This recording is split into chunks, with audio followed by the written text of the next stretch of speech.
Hello friends, வாங்க இன்றைக்கி super டேஸ்டியான செட்டிநாடு ஸ்பெஷல் தெரக்கல் ரெசிபி எப்படி செய்கிறதுன்னு பார்க்கலாம்.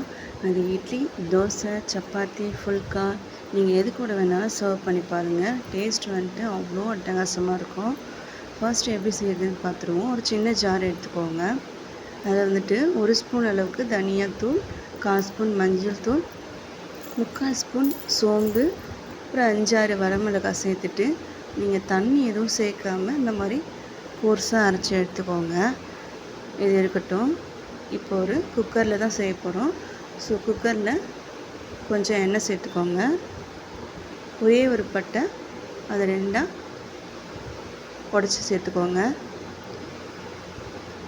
பட்டை லைட்டாக ஹீட்டாகி வந்ததும் சாப் பண்ணி வச்சுருக்கிற வெங்காயம் சேர்த்துக்கலாம்.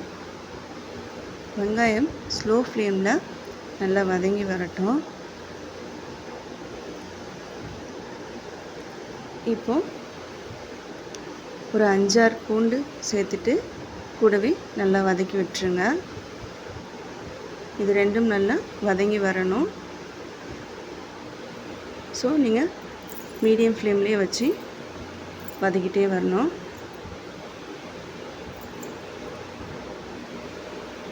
இந்த ரெசிபி வந்துட்டு ரொம்ப ஈஸி அண்ட் சிம்பிளாக செஞ்சிடலாம்.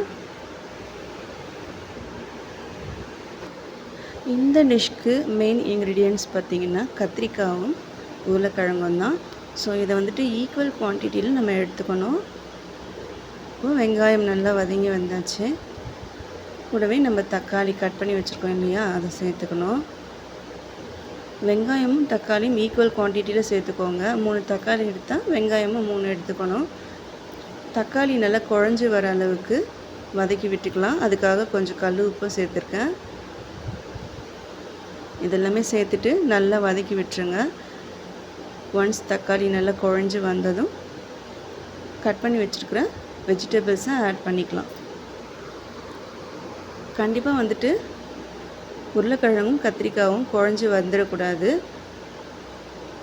அந்தளவுக்கு 3 விசில் வச்சு எடுத்திங்கன்னா கரெக்டான கன்சிஸ்டன்சியில் இருக்கும். ஆயிலே நல்லா வதக்கி விட்டுடலாம்.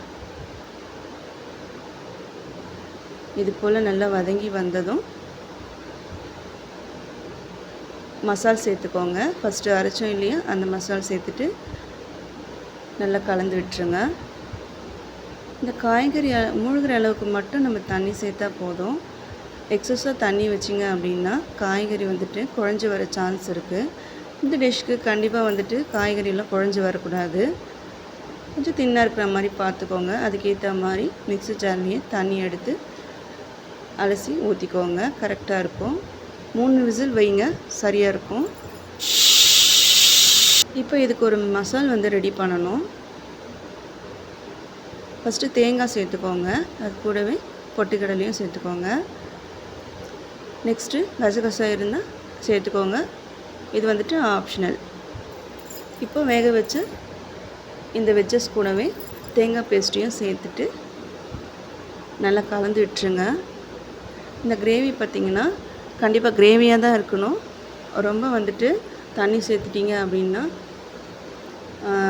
இதோட கன்சிஸ்டன்சி மாறிடும். ஸோ அதுக்கேற்ற மாதிரி நீங்கள் மிக்சர் ஜார்லேயே கொஞ்சமாக தண்ணி சேர்த்துட்டு அலசி ஊற்றிக்கோங்க. கரெக்டாக இருக்கும். இப்போ நல்லா கொதித்து வரும்போது எல்லா ராஸ்மெல்லும் போனதுமே ஃபைனலாக கருவேப்பிலையும் கொத்தமல்லியும் சேர்த்துக்கோங்க. இப்போ சூப்பர் டேஸ்டியான செட்டிநாடு ஸ்பெஷல் தெரக்கல் ரெடி ஆகிடுச்சு. இது சப்பாத்தி, தோசை, ஃபுல்கா, இட்லி எது கூட வேணாலும் நீங்கள் சர்வ் பண்ணி பாருங்கள். செம்ம டேஸ்ட்டாக இருக்கும். வீடியோ பிடிச்சிருந்தால் லைக் பண்ணுங்கள், ஷேர் பண்ணுங்கள், சப்ஸ்கிரைப்.